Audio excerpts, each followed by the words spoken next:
Welcome to my class. আজকে দেখবো isotope isobar কাকে বলে। আইসোটোপ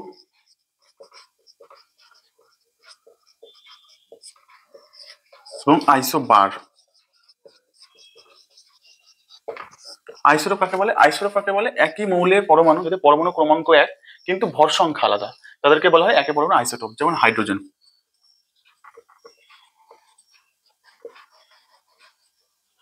কি বললাম? একই মৌলের বিভিন্ন পরমাণু যাদের পরমাণু ক্রমাঙ্ক এক, এগুলো সব পরমাণু ক্রমাঙ্ক।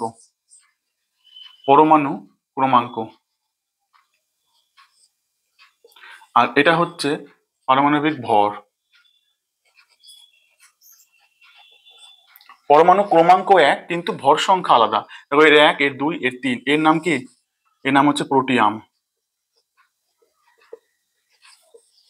এর নাম ডয়টেরিয়াম, এটার নাম হচ্ছে ট্রিসিয়াম।